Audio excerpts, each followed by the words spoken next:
ರಕ್ತ ಬೀಜ ವದೆ ದೇವಿ ಚಂಡಮುಂಡ ವಿನಾಶಿನಿ. ರಕ್ತ ಬೀಜ ಅಂದರೆ ನಮ್ಮ ವಿಚಾರ. ನಾವು ಸಾಧನೆಯ ಹಾದಿಯಲ್ಲಿ ನಡಿಬೇಕಾದ್ರೆ, ನಮ್ಮ ಗುರಿ ಕಡೆ ನಡಿಬೇಕಾದ್ರೆ ಆವಾಗ ಭಯ, ಸಂತಾಪ, ಭ್ರಾಂತಿ ಬರ್ತಾ ಇರ್ತವೆ. ಆದರೆ ನಾವು ಸಾಧನೆ ಮಾಡೇ ಮಾಡ್ತೀನಿ, ದೇವಿಯನ್ನು ಒಲಿಸಿಕೊಳ್ತೀನಿ ಅಂತ ಪಣ ತೊಟ್ಟಾಗ, ನಮ್ಮ ಕ್ರೋಧದಿಂದ ಆ ಬೀಜನ ಕತ್ತರಿಸಿದಾಗ, ನಮ್ಮ ಕಾಮನೆ, ಆಸೆ, ಕಲ್ಪನೆಗಳನ್ನು ಕತ್ತರಿಸಿದಾಗ, ಹೇಗೆ ಕತ್ತರಿಸಬೇಕು?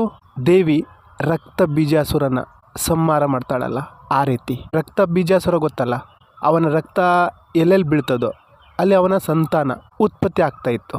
ಎಲ್ಲೆಲ್ಲಿ ರಕ್ತ ಬೀಳ್ತದೋ ಅಲ್ಲೆಲ್ಲ ಅವನು ಹುಟ್ಕೊಂಡು ಬರ್ತಾ ಇದ್ದ.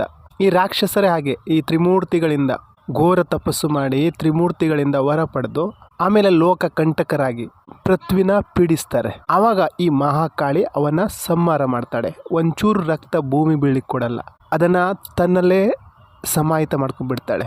ಅದೇ ರೀತಿ ಇಲ್ಲಿ ರಕ್ತ ಬೀಜ ಅಂದರೆ ನಮ್ಮ ವಿಚಾರ ಸಮಾಹಿತ ಮಾಡ್ಕೊಂಡ್ಬಿಡೋದು, ಅಂದರೆ ಶೂನ್ಯದ ಅವಸ್ಥೆ, ಪರಮಶೂನ್ಯದ ಅವಸ್ಥೆ.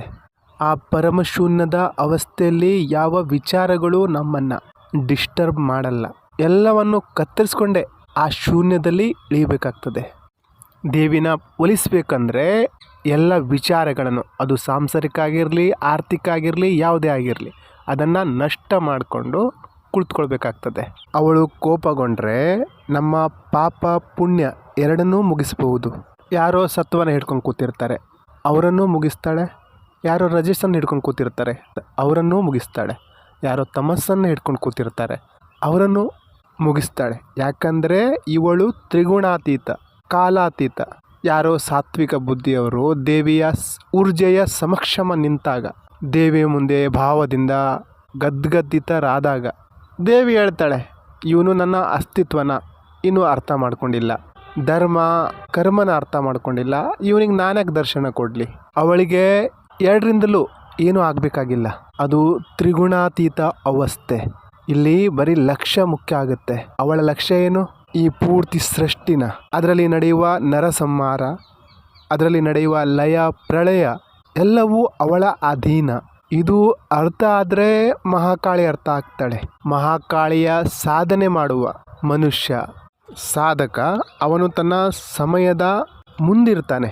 ಅವನು ಭವಿಷ್ಯ ನೋಡಬಲ್ಲ. ಭವಿಷ್ಯ ನೋಡೋದಂದರೆ ಮುಂದೆ ಏನು ಪರಿಸ್ಥಿತಿ ನಿರ್ಮಾಣ ಆಗುತ್ತೋ ಆಗಬಲ್ಲದೋ ಅದರ ಒಳಗೆ ತಾನೇನು ಪ್ರಯೋಜನ ಮಾಡಬಲ್ಲೆ, ಅಂದರೆ ಆ ಪರಿಸ್ಥಿತಿ ಸಂಭಾಳಿಸ್ಲಿಕ್ಕಾಗಬೇಕು, ಆ ರೀತಿ ತಾನೇನು ಮಾಡಬಲ್ಲೆ. ಈ ವಿದ್ಯೆ ಭಗವಾನ್ ಶ್ರೀಕೃಷ್ಣ ಅವರಿಗೂ ಗೊತ್ತಿತ್ತು. ನಿಮಗೆ ಅವರ ಲೀಲೆ ಗೊತ್ತಲ್ಲ, ಟೈಮ್ ಮ್ಯಾನೇಜ್ಮೆಂಟ್ ವಿದ್ಯೆ. ನಾವೇನು ಸಮಯ ಹಾಳು ಮಾಡ್ತಾ ಇದ್ದೀವಿ, ಟೈಮ್ ಪಾಸ್ ಮಾಡ್ತಾ ಇದ್ದೀವಿ, ಆ ಸಮಯನೇ ಒಂದು ದಿವಸ ನಮಗೆ ಮುಳುಗಿಸಾಕ್ತದೆ. ಯಾರಿಗೆ ಟೈಮ್ ಮ್ಯಾನೇಜ್ಮೆಂಟ್ ಗೊತ್ತಿರ್ತದೋ ಅವರು ಟೈಮ್, ಕಾಲ, ಸಮಯನ ವ್ಯರ್ಥ ಮಾಡಲ್ಲ.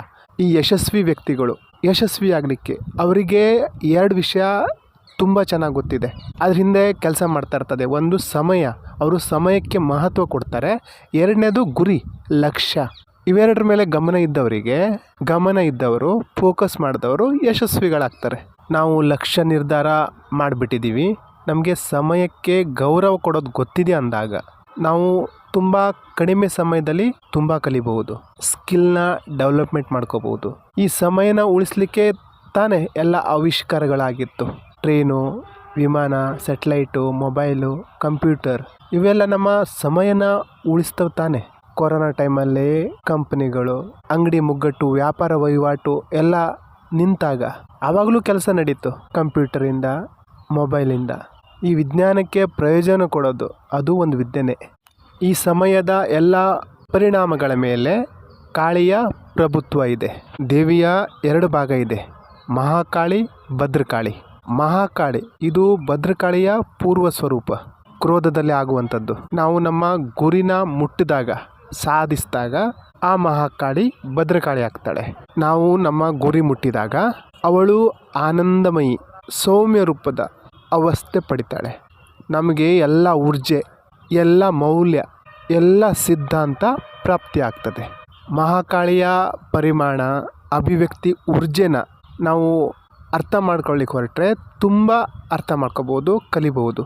ಯಾವುದೇ ದೇವಿಯ ಸ್ವರೂಪ ತಗೊಳ್ಳಿ, ಎಲ್ಲವೂ ಒಂದೇ ಶಕ್ತಿಯಿಂದ ನಡೀತಾ ಇದೆ. ಹೇಗೆಂದರೆ ನಮ್ಮ ಶರೀರದಲ್ಲಿ ಎಷ್ಟೊಂದು ಅಂಗಗಳಿದೆ. ನಮ್ಮ ಕೈ ಮಾಡೋ ಕೆಲಸ, ಕಾಲು ಮಾಡಲ್ಲ. ಕೈ ಬೆರಳುಗಳು ಮಾಡೋ ಕೆಲಸ ಕಾಲು ಬೆರಳು ಮಾಡಲಿಕ್ಕಾಗಲ್ಲ. ಮೂಗು ಮಾಡೋ ಕೆಲಸ ಕಿವಿ ಮಾಡಲ್ಲ, ಕಿವಿ ಮಾಡೋ ಕೆಲಸ ಕಣ್ಣು ಮಾಡಲ್ಲ. ಅದೇ ರೀತಿ ಪ್ರತಿ ಶಕ್ತಿ ತನ್ನ ಸ್ಥಳದಿಂದ ಹೊರಟಾಗ ಅದು ತನ್ನ ಕಾರ್ಯದ ಅನುಸಾರ ತನ್ನ ಸ್ವರೂಪನ ಪ್ರಕಟ ಮಾಡ್ತದೆ. ಅದಕ್ಕೆ ಹೇಳೋದು ಶಕ್ತಿ ಹುಟ್ಟೋದು ಇಲ್ಲ, ಸಾಯೋದು ಇಲ್ಲ, ರೂಪಾಂತರಣೆ ಆಗುತ್ತೆ ಅಂತ. ಒಂದು ಸ್ವರೂಪದಿಂದ ಇನ್ನೊಂದು ಸ್ವರೂಪಕ್ಕೆ ರೂಪಾಂತರಣೆ ಆಗುತ್ತೆ.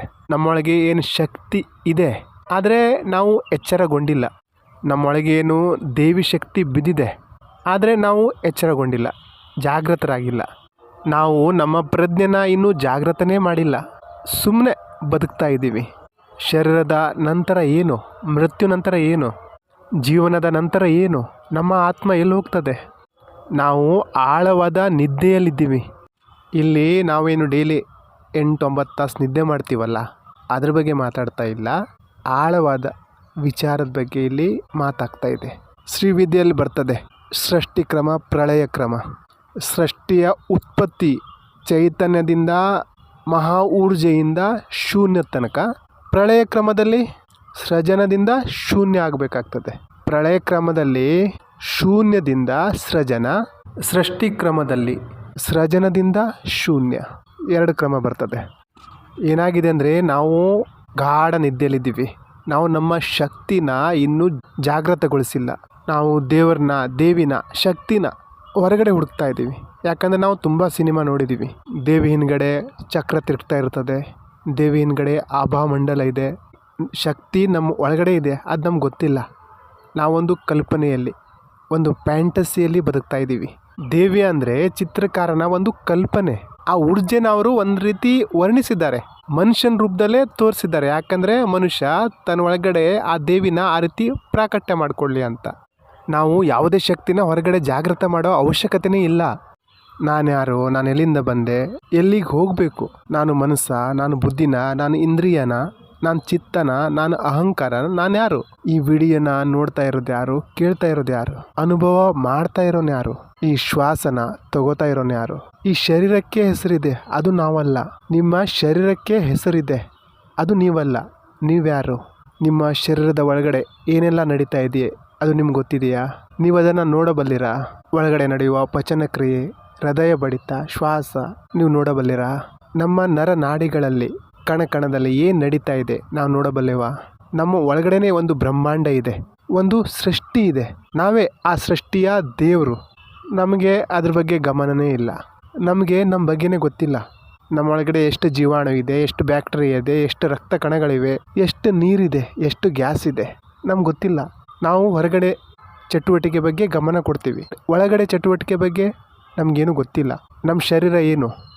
ಕಾಳಿ ನಮಗೆ ಸಮಯ ಕೊಟ್ಟಿದ್ದಾಳೆ, ಆದರೆ ನಾವು ನಮ್ಮ ಶರೀರದ ಜೊತೆ ಏನು ಮಾಡ್ತಾ ಇದ್ದೀವಿ? ಒಳಗಡೆ ಎಷ್ಟು ಸೆಲ್ಸ್ಗಳು ಹುಟ್ಟುತ್ತವೆ, ಸಾಯ್ತವೆ. ಒಳಗಡೆ ಪ್ರಳಯ ಸಂಚಲನ ಆಗ್ತದೆ. ಹೇಗೆ? ಶಕ್ತಿಯಿಂದ. ಹೊರಗಡೆ ಯಾವ ರೀತಿ ಬ್ರಹ್ಮಾಂಡ ಇದೆಯೋ ಅದೇ ರೀತಿ ನಮ್ಮ ಒಳಗಡೆ ಸಹ ಬ್ರಹ್ಮಾಂಡ ಇದೆ, ಸೃಷ್ಟಿ ಇದೆ.